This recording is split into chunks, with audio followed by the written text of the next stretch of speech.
itu ngeles lah gampangnya gitu ya. Kalau seperti saya kata Bu Eko tadi bahwa mungkin dia pada suatu titik sadar, oh ini saya salah mungkin gitu ya.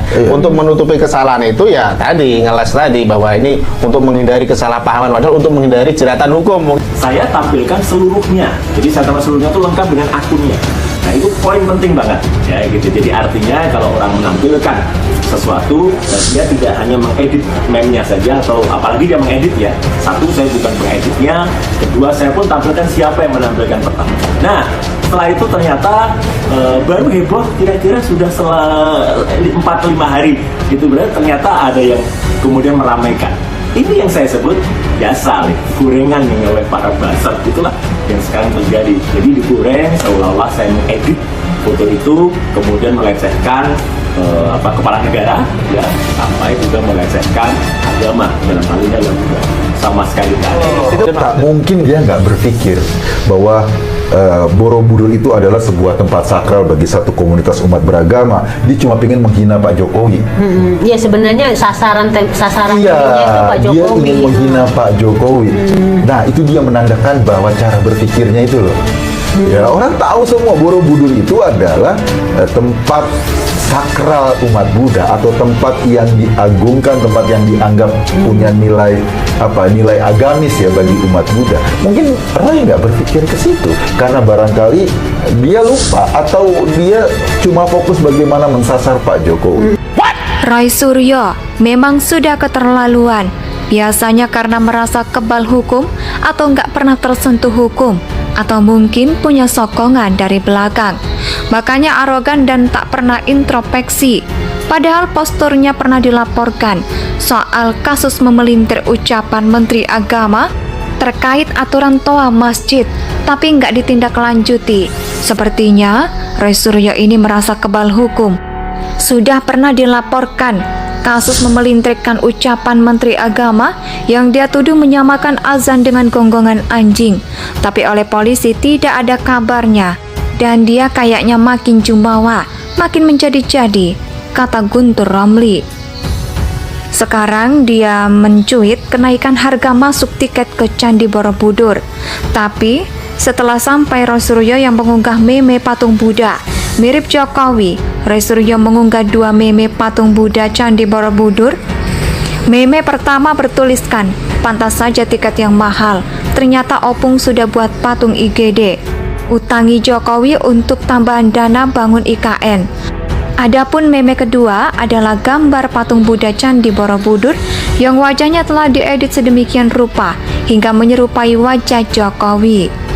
Dalam cuitannya, Roy Suryo ini menyebut meme ini sebagai kreativitas netizen yang lucu. Mumpung akhir pekan, ringan-ringan saja tweetnya.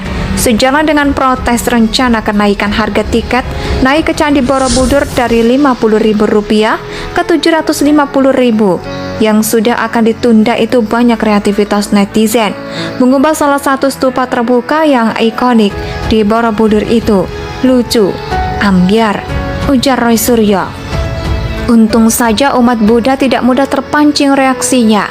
Meskipun kita tahu Buddha itu adalah sosok yang sakral dan dihormati oleh umat Buddha, mereka mungkin akan mengecam, tapi tidak akan sereaktif yang lain dan menyerahkan semuanya kepada hukum. Karena siapa yang menabur, dia jugalah yang akan menuai. Melihat apa yang dia lakukan, mereka tidak teriak dengan bahasa yang mengerikan. Tak ada demo yang rusuh, tidak ada ancaman berbahaya, apalagi intimidasi. Paling hanya akan melaporkan jika dianggap melecehkan. Coba kalau agamanya diperlakukan seperti itu, dia mungkin ngamuk-ngamuk dan kebakaran jenggot. Walaupun bukan dia yang mengedit, tapi kalau ikut mengunggah sama saja nggak etis. Apalagi dilakukan oleh mantan menteri loh. Seharusnya ini bisa dilaporkan ke polisi. Lagi pula dia kan sudah nggak berpartai, cuman modal terkenal aja.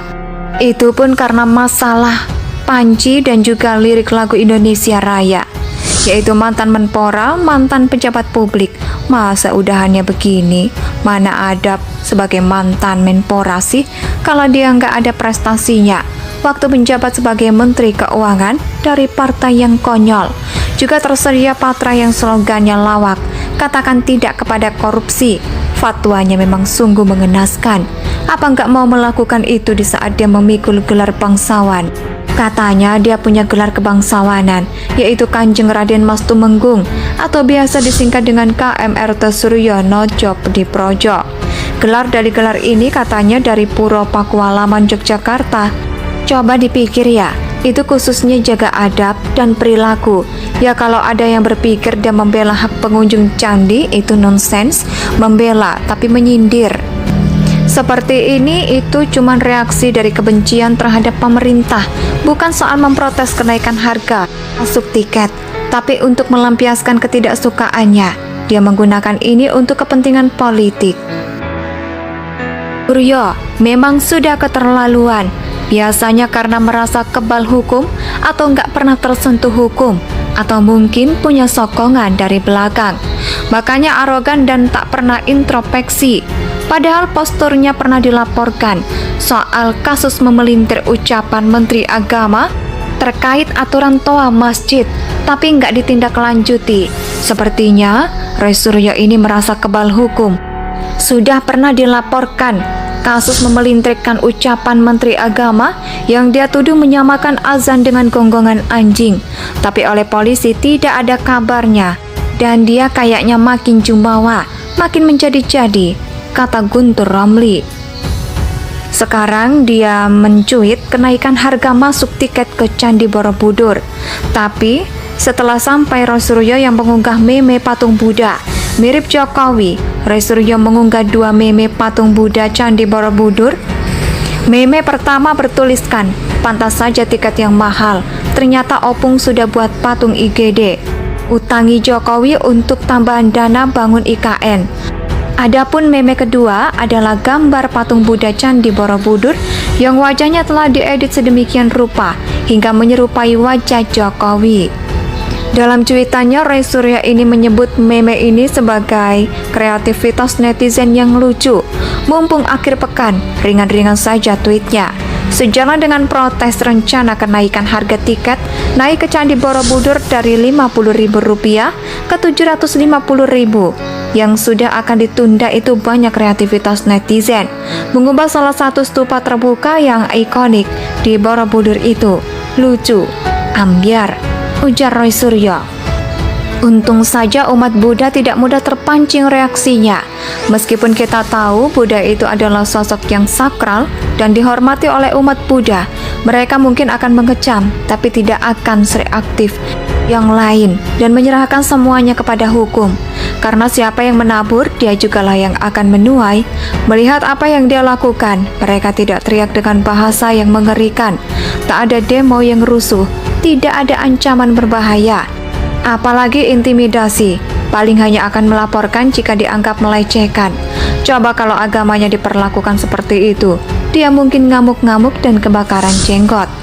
Walaupun bukan dia yang mengedit, tapi kalau ikut mengunggah sama saja nggak etis. Apalagi dilakukan oleh mantan menteri loh. Seharusnya ini bisa dilaporkan ke polisi. Lagi pula dia kan sudah nggak berpartai, cuman modal terkenal aja.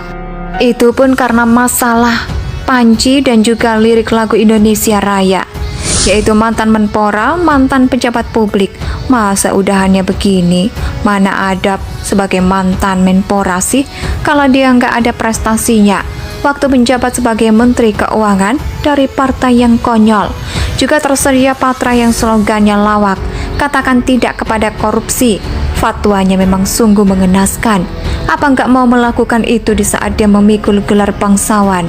Katanya dia punya gelar kebangsawanan, yaitu Kanjeng Raden Mas Tumenggung atau biasa disingkat dengan KMRT Suryono Job di Projo. Gelar dari gelar ini katanya dari Puro Pakualaman Yogyakarta. Coba dipikir ya, itu khususnya jaga adab dan perilaku. Ya kalau ada yang berpikir dia membela hak pengunjung candi, itu nonsens. Membela tapi menyindir seperti ini itu cuma reaksi dari kebencian terhadap pemerintah, bukan soal memprotes kenaikan harga masuk tiket, tapi untuk melampiaskan ketidaksukaannya. Dia menggunakan ini untuk kepentingan politik. Suryo memang sudah keterlaluan, biasanya karena merasa kebal hukum atau nggak pernah tersentuh hukum, atau mungkin punya sokongan dari belakang. Makanya arogan dan tak pernah introspeksi. Padahal posturnya pernah dilaporkan soal kasus memelintir ucapan